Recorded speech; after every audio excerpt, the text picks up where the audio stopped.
हम लोग तो मरने के लिए आए हैं, हमको तो कोई फर्क नहीं पड़ता, हम तो मर सकते हैं और हम पैसेंजर्स को भी उड़ा देंगे।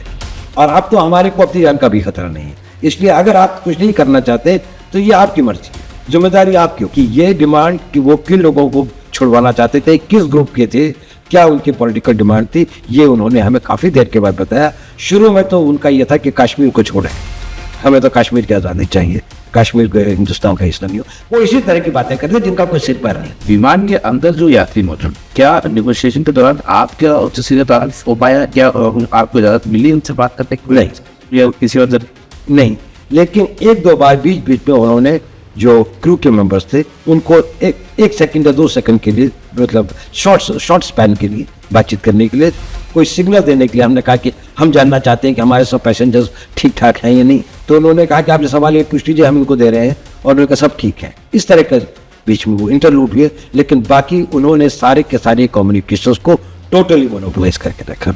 जी, आप जिस विमान से करनाल गए थे, क्या आपके साथ कमेंट हो गए थे या? ये सवाल का मैं जवाब आपको नहीं दे सकता।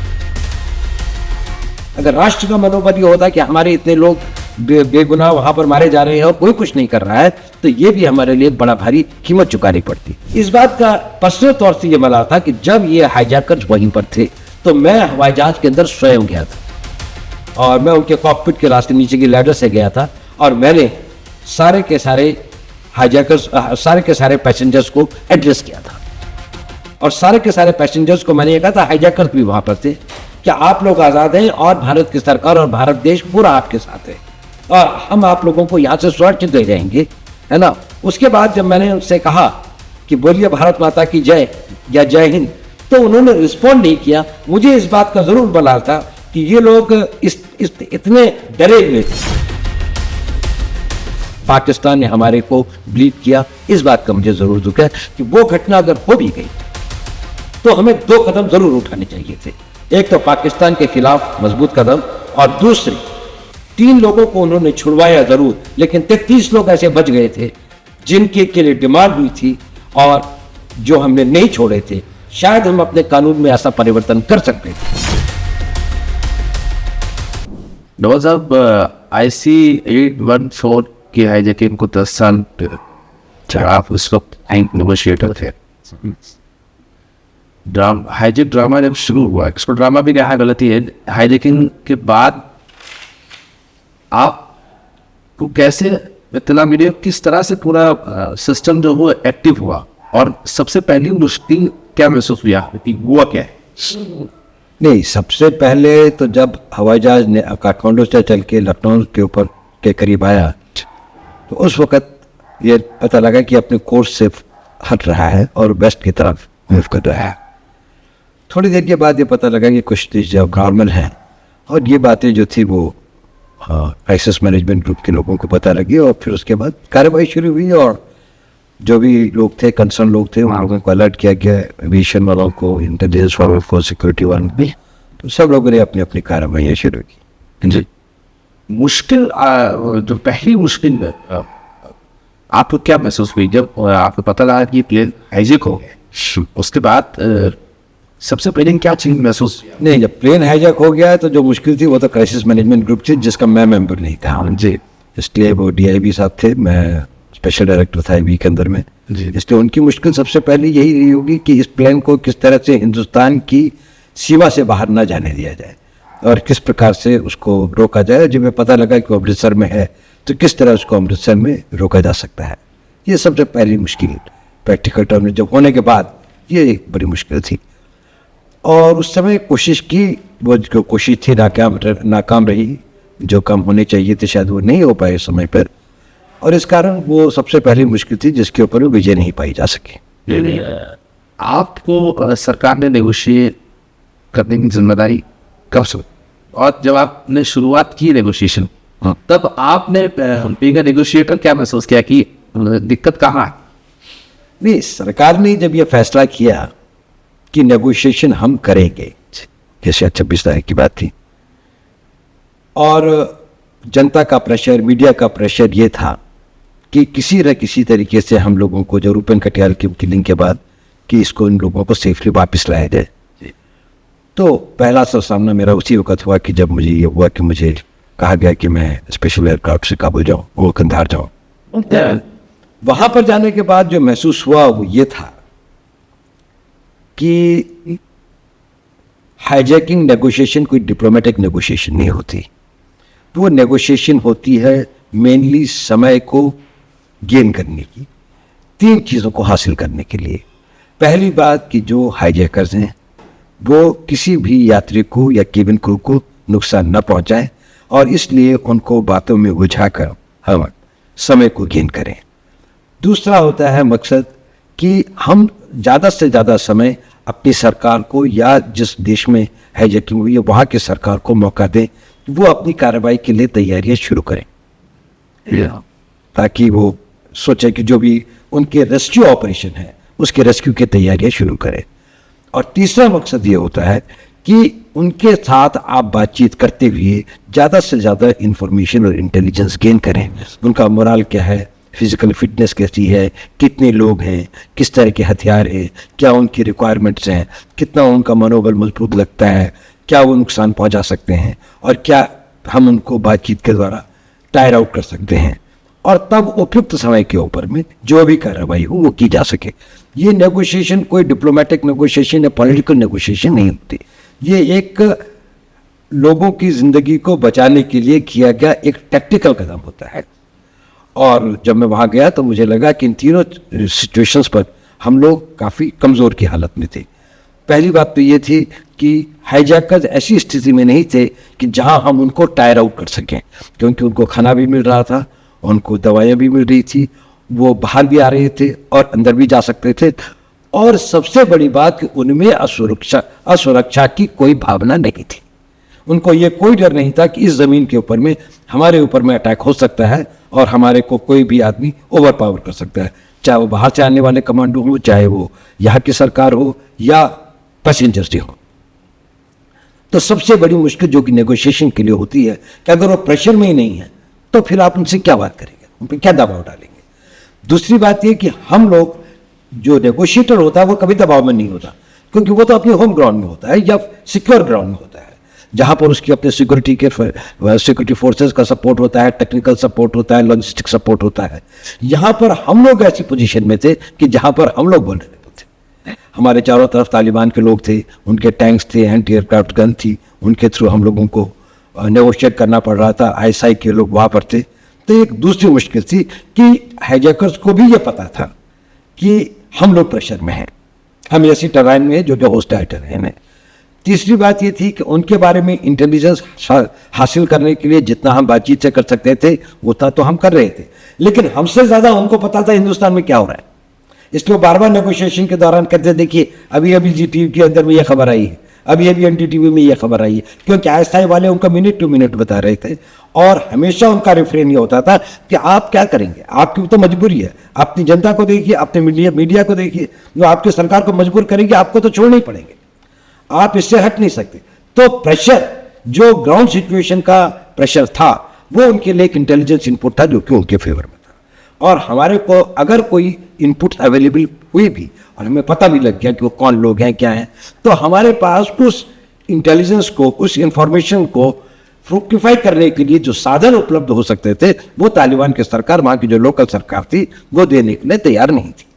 वहाँ की सरकार इसके लिए भी तैयार नहीं थी वो कोई कार्रवाई करे। और जब हमने उनसे कहा कि आप कुछ मत करें, लेकिन हमें कार्रवाई करने की छूट दे दें, हम जो चाहें वो करें और हम इसकी जिम्मेदारी अपने ऊपर लेते हैं, तो उन्होंने कहा कि नहीं, हम अपनी ज़मीन के ऊपर में कोई ऐसी कार्रवाई नहीं होने देंगे जिसको कौन करा। जब हाईजैकर्स ने अपनी डिमांड रखना शुरू की, जब उन्होंने कई करोड़ डॉलर की रकम मांगी और उन्होंने 35 और आतंकियों को छोड़ने की बात कही, तब वो किस तरह की बातें आपसे करें, तो किस तरह से कम्युनिकेशन आप तो नहीं, हम उनके साथ वायरलेस सेट के ऊपर में बातचीत कर रहे थे और जो भी उनके साथ टर्म्स थी वो हमारे को सुनाई दे रही थी और हमारी मैसेज उन तक पहुंच रहा था। जब उन्होंने ये डिमांड पुट अप की, ये नेगोशिएशन शुरू होने के करीबन 24 घंटे के बाद या काफ़ी देर के बाद की, शुरू में तो वो बिल्कुल अपनी पॉलिटिकल डिमांड के तौर पर बात कर रहे थे। जब उन्होंने ये डिमांड पुट अप की तो उसके अंदर में उन्होंने 35-36 आतंकवादी को छोड़ने की एक हमें लिस्ट दी, फारूक अफगानी, सज्जाद अफगानी की डेड बॉडी को एग्ज्यूम करने के लिए और वापस करने के लिए कहा और $200 मिलियन की मांग की। और जैसे बातचीत होती रही तो सबसे पहले जो डिमांड उन्होंने गिव अप कर दी वो सज्जाद अफगान की बॉडी को वापस करने की और $200 मिलियन की को देने की बात उन्होंने कहा कि ये डिमांड हम छोड़ते हैं। संभव है कि ये डिमांड उनके बारे में बहुत सीरियस नहीं थे, लेकिन हमको जो वहाँ के तालिबान के ऑफिशियल्स थे, हमारे साथ एक मिनिस्टर थे उनके कानूनी, और उन्होंने जो हमें बताया, मुतवकिल नहीं, मुतवकिल जो थे उनके जो मिनिस्टर थे, उन्होंने ये बताया कि हमने उन्हें यह मना किया है कि इस्लाम के मुताबिक इस तरह की डिमांड करना अन इस्लामिक है और इसलिए हम इसे मंजूर नहीं करते।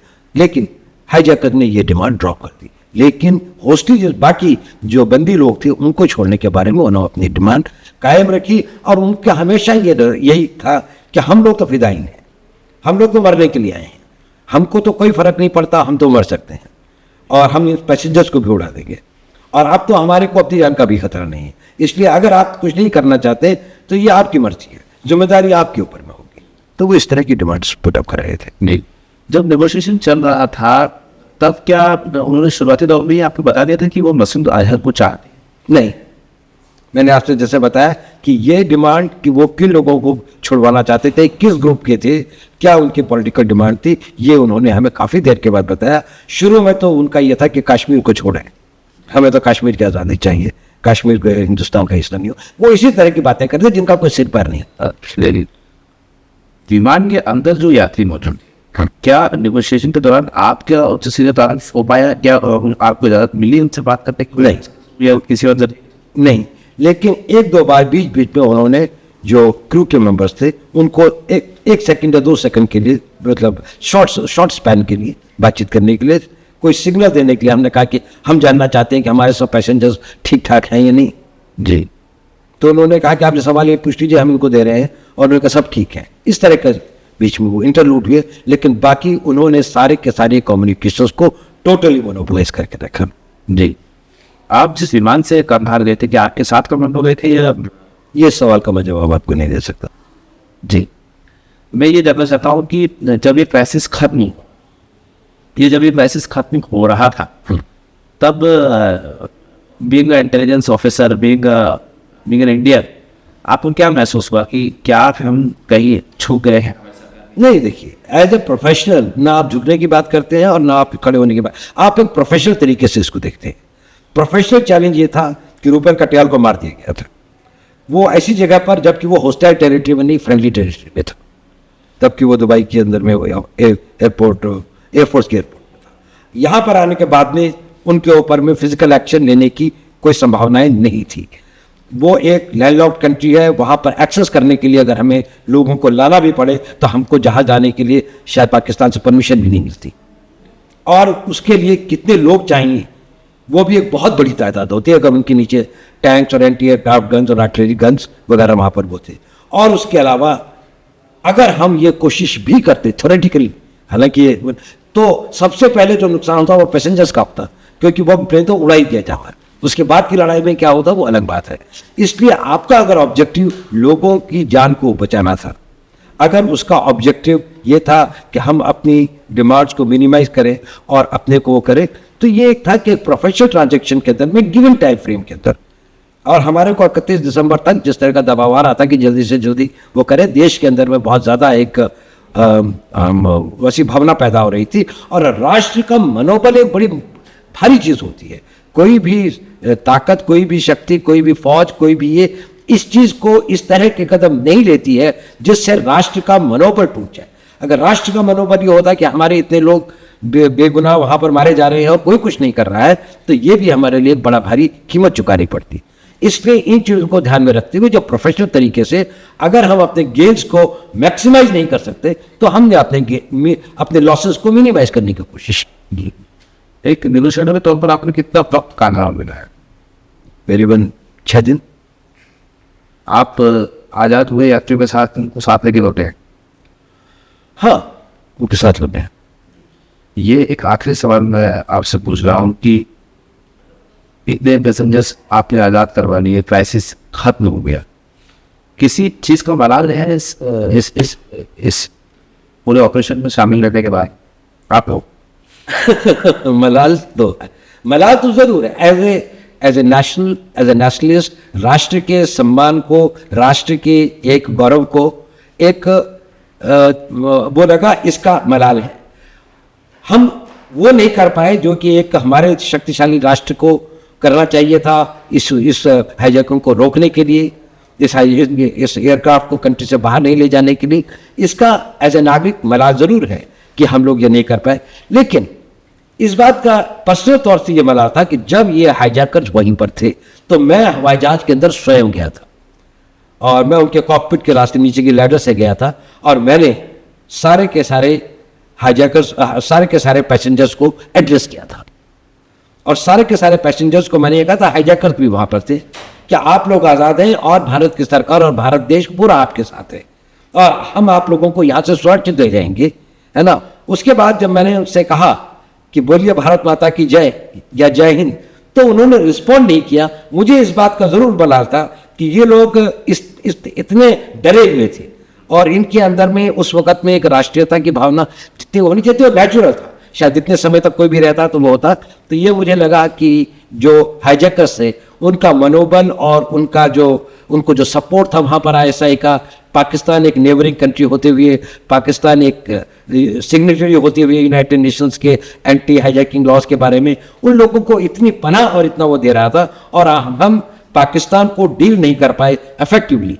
और उसके बाद की बात घटनाओं पर जो घटनाएं होती चली, पाकिस्तान ने हमारे को ब्लीड किया। इस बात का मुझे ज़रूर दुख है कि वो घटना अगर हो भी गई तो हमें 2 कदम ज़रूर उठाने चाहिए थे। एक तो पाकिस्तान के खिलाफ मजबूत कदम और दूसरे 3 लोगों को उन्होंने छुड़वाया ज़रूर, लेकिन 33 लोग ऐसे बच गए थे जिनके के लिए डिमांड हुई थी और जो हमने नहीं छोड़े थे।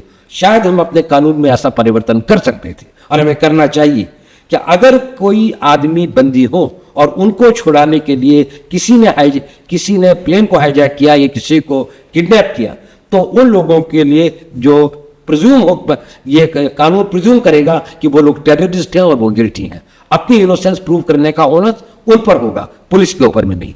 जी, तो कम से कम उसके आधार पर हम उन्हें सजा दिलवा पाते। शायद अभी भी उनमें से कई ऐसे लोग हैं जिनको कि हम सजा नहीं दिलवा पाए हैं। अगर उनके सामने ये उदाहरण बनता भविष्य के लिए कि अगर हमारे लोग नहीं छूटे, उसके बाद में उनको जो इंडियन डेमोक्रेटिक सिस्टम की जो फ्रीडम है, वो फ्रीडम उनको एक हमेशा के तौर पे ये नहीं मिल सकती है कि ये उसको ग्रांटेड ले। वो हमारी जेनरोसिटी को, वो हमारी उदारता को हमारी कमजोरी के रूप में परिवर्तित नहीं कर सके।